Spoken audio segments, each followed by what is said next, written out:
All right.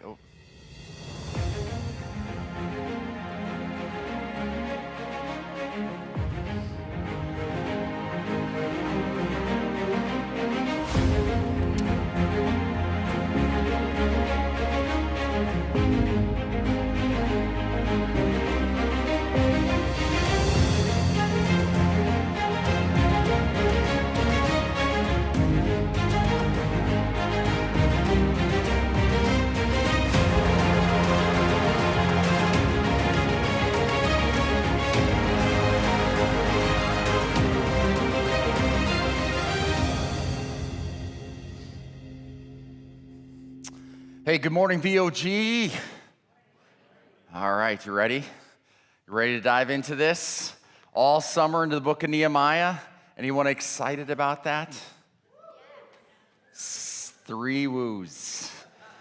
Three woos. We got some work to do in the midst of that. If you're a guest or a visitor today, it's a great time to come into this thing because we are launching into all summer long into the book of Nehemiah. And it was about the last week of March, and I started thinking about, oh, Lord, what are you doing this summer? What do you want to lead us into? How do you want to speak to us? And I really felt like we needed to go through a book of the Bible and to go deep and to figure out what you wanted to say through one of these books.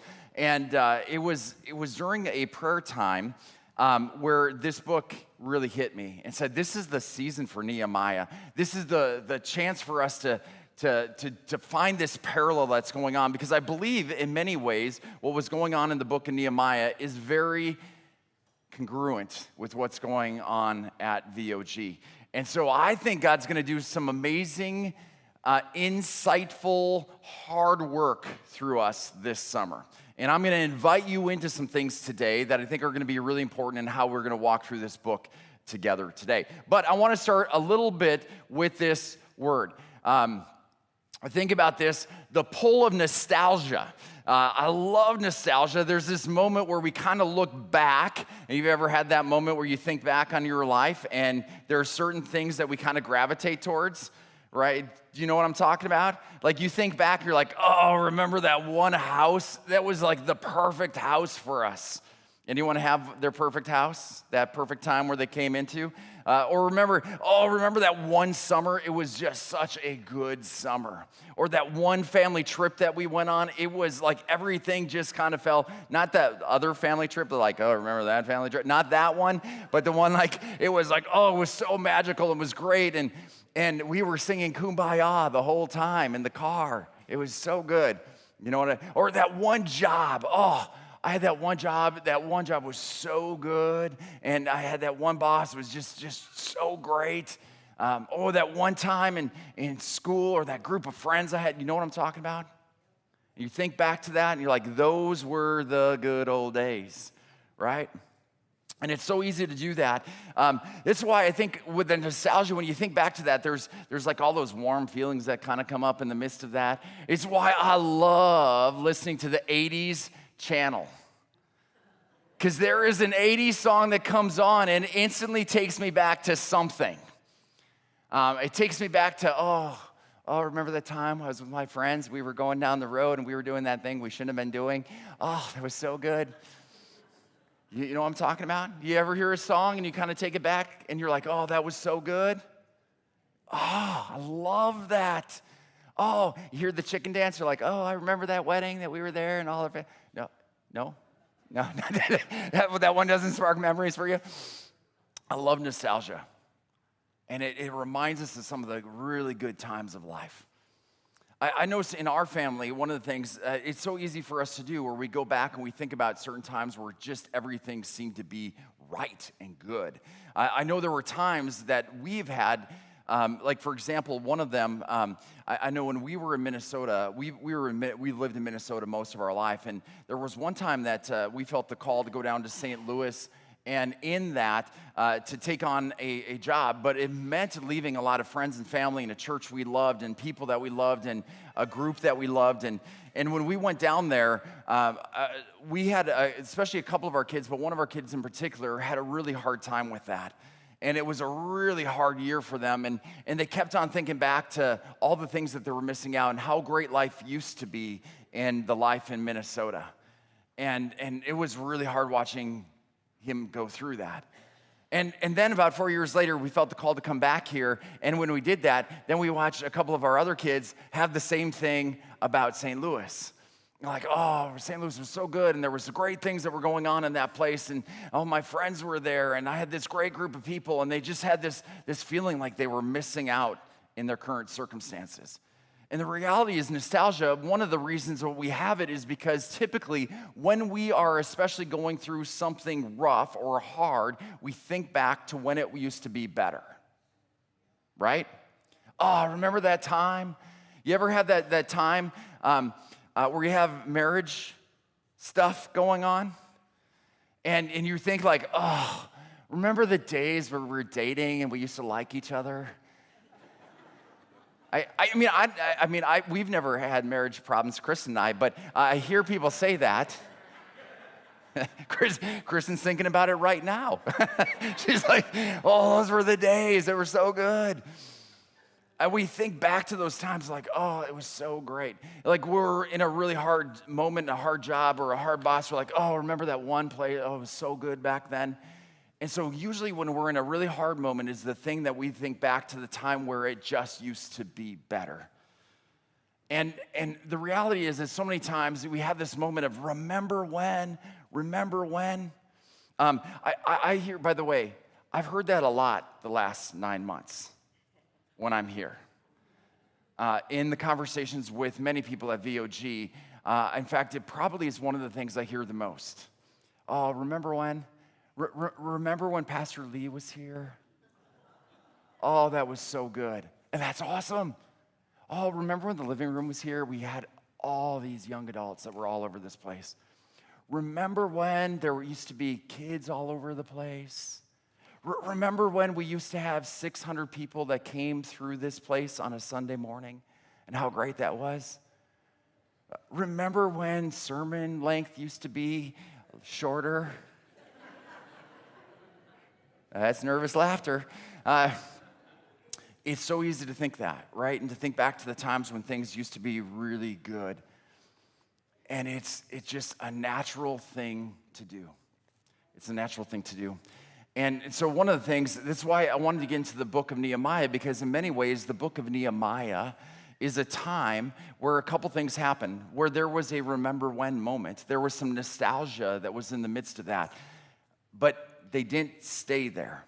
And so as we dive into this a little bit more, I want us just to really get into the mindset of what this book is all about. So I want to start with this. The number one thing that's so important to know, that God chose Israel, and this sets up everything. That God chose Israel, his people, to do this. Their role was that they were God's chosen people to be the priests to the nations. That's why they were formed. That's why they got together. That was their purpose. That was their role, to come to the nations and be the priests, to tell them the good news, so that people would know that there is a God, a singular God who is God over all things. That was their role. But isn't it interesting how many times that when we have purpose, that sometimes we stray from our purpose? And we stray from the things that were most important to us. And we probably feel that today, right? Like our culture starts to bleed in. And there were a time when Israel's culture, it started to bleed in. And they got consumed by the gods around them. They got consumed by the culture around them. They started blending things a little bit, and they weren't set aside to be the people to tell them about the God of the world. They started to blend things, and they started to hit in with their culture, and they started to look more like their culture and the nations around them than God's set apart city. And in the midst of that, what happens when you start to move? You start to see cracks in the system. You start to see the purpose start to sway a little bit. And so in the midst of that, it's important to remember that they got away from what they were supposed to do. And in the midst of that, something happened. And so let's set the scene a little bit here. 586, Babylon came and they destroyed Jerusalem. And so they came in and they destroyed the temple and they destroyed the walls around the city. And this city that used to be the city of God, like everyone knew it around them, that this was the place where God dwelled, the God of Israel who dwelled with power and might. And now Babylon comes in and destroys the city. And what did they do? They took all the leaders and the craftsmen. And this is a great thing. Like when you destroy a city and you come and you capture it in war, what do? You take away the leaders. You take away the craftsmen. You take away the people that can rebuild the city. And that's what they did. They took them all and they went to exile. So you destroy a city, you take all the leaders out and you take them far away so you cannot rebuild the city. And in the process, a couple different things that happened. There were a couple exile moments where we don't know whether they escaped or they were let go or whatever, but a couple different times the exiles were coming back into the city. And so you kind of saw a couple of movements where people were coming back to the destroyed Jerusalem. Now, one thing that's really important about this, and this comes into the theme of our series of rebuilding the walls.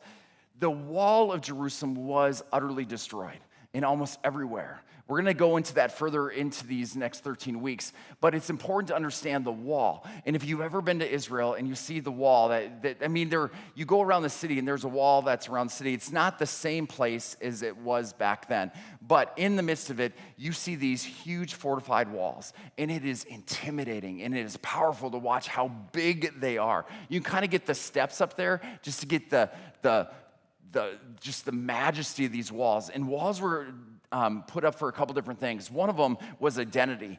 They were put up as an identity of saying, we are a city. And when the wall is completely around, it's a fortified city that says we matter and we are something. It's an identifier.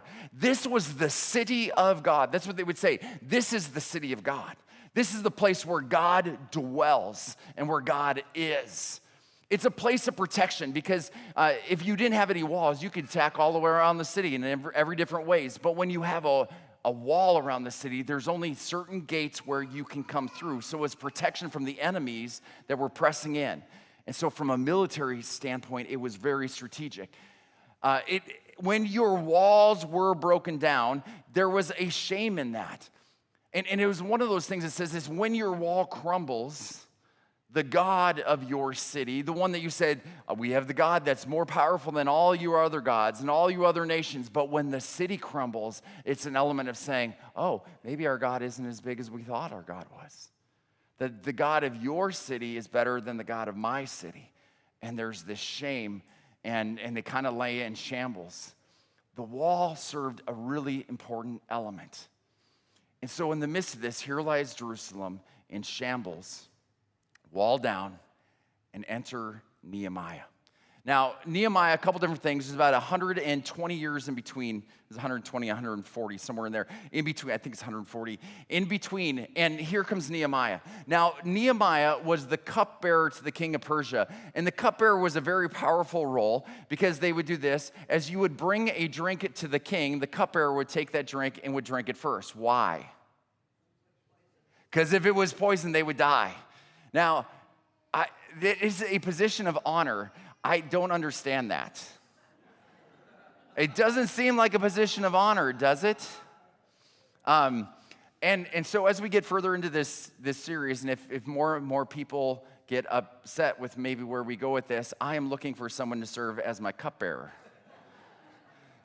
It doesn't sound very honoring, does it, at the moment? But it was a position of power and authority, and eventually he become governor. And Nehemiah was this person who helped restore social order and social justice and the things around. And he had great influence that was going on. He was a very trusted leader. And part of his heart was to refocus people on the spiritual calling that they had. And so in the midst of this, I want us to get into the words. We're just going to focus today on the first 4 verses. And there are times we're going to go into deeper stuff, but these first 4 verses set the tone of everything. So let's read them together, okay? The words of Nehemiah, son of Hakaliah, in the month of Kislev, in the 20th year, while I was in the citadel of Susa, Hananiah, one of my brothers, came from Judah with some other men, and I questioned them about the Jewish remnant that had survived the exile, and also about Jerusalem. They said to me, those who survived the exile are back in the province, are in great trouble and disgrace. The wall of Jerusalem is broken down, and its gates have been burned with fire. When I heard these things, I sat down and wept. For some days I mourned and fasted and prayed before the God of heaven. Now, I want to take us back to this first one, and I love this element. You see, Nehemiah was away. He wasn't in Jerusalem at the time, and he had these visitors who came and had this conversation.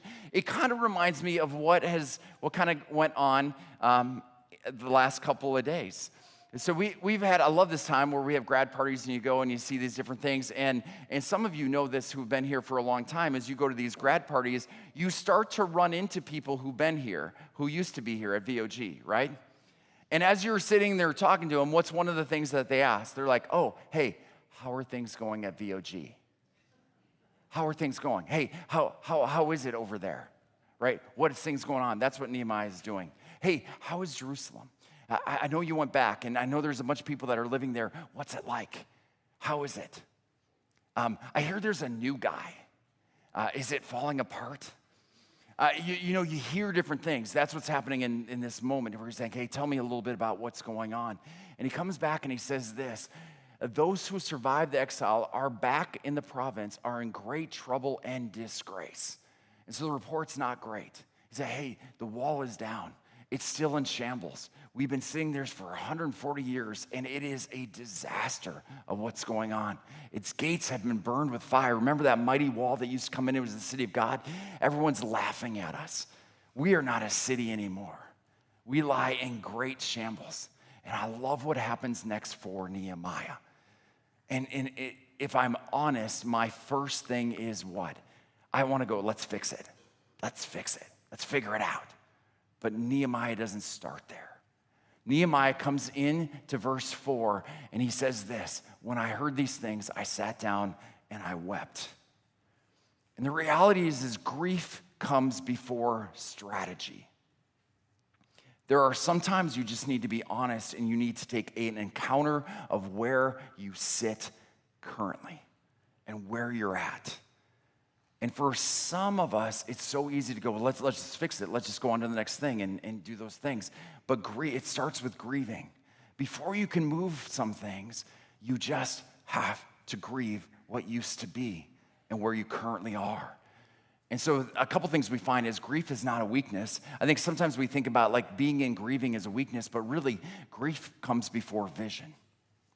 There has to be an honest assessment of where you are at currently, what used to be and where you are now. You cannot fix what you will not name.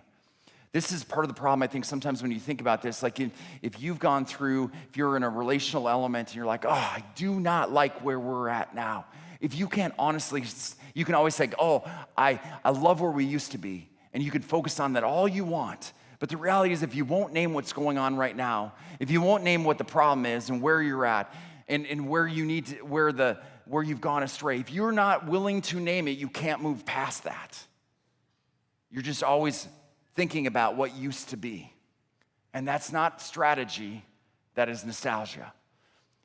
You cannot fix what you will not name. And mourning precedes movement.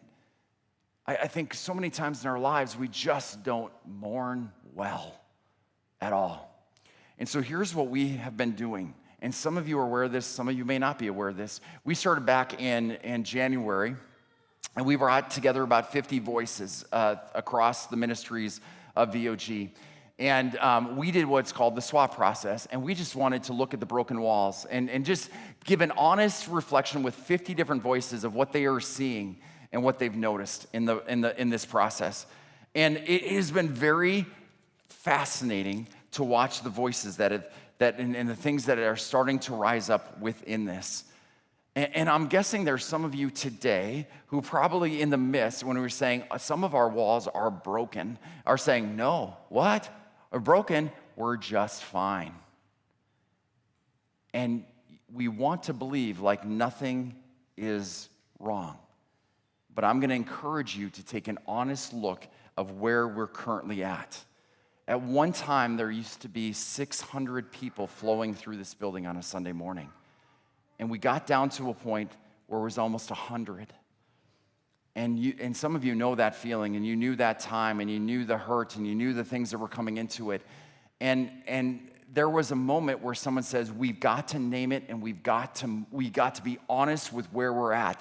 And some of you were like, yeah, but we've had some momentum here, and we've had some new people come, and it feels really good. Can we just not go back? Can we just stay where we're at and just be thankful? And I'm telling you, we have to name what's still here. We got to talk about our walls. And so that's what we did. We said, okay, what do you see about VOG in our future? Here's some of the top things that came out during that process. One of them was this: we don't have enough leaders. There are so many things we want to do, but we just don't have enough leaders that are stepping up and are leading and are being a part of it. And too much is relying on our staff to do too much.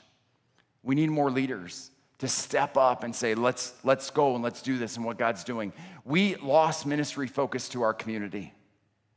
We almost do very little to our community out there. We're in our community, but we're not to our community. So we said, we got to get back. That's a wall that has been broken down. A lack of discipleship for adults. And we just don't have much for adults to offer, to grow and to learn. We have a few things, but not a lot. And so we said, well, we got to look at that. Absence of kids and families. In our millennials, we have such a small amount of remnant that's here. There's just not as many kids around here, and we feel the effect of that. And so we've just named it. That's an issue for us right now. We've said this, that we each month, and some of you don't know this, but each month our offering doesn't equal the amount we spend. Every month we go into our coffers. Every month. And the reality is this: at this rate, we have 2 years left before this place closes. 2 years. And I don't say that to alarm you. I say that to make you aware. And the great thing is there are movements towards health in that, which is a really good thing. And the other thing is, the number one thing that came across all 50 people was that we have a building that needs some attention, that it looks old and dated. Number one thing across all 50 things. So you think about this, like when you come into a building, I actually remind this, I had a consultant that I worked with, and it was a good friend of mine. And one of the things he said is he came in and he said, one of the things that most people start to do when they start getting and having some trouble and some hardship, what often happens is they kind of let the building go because there's other issues.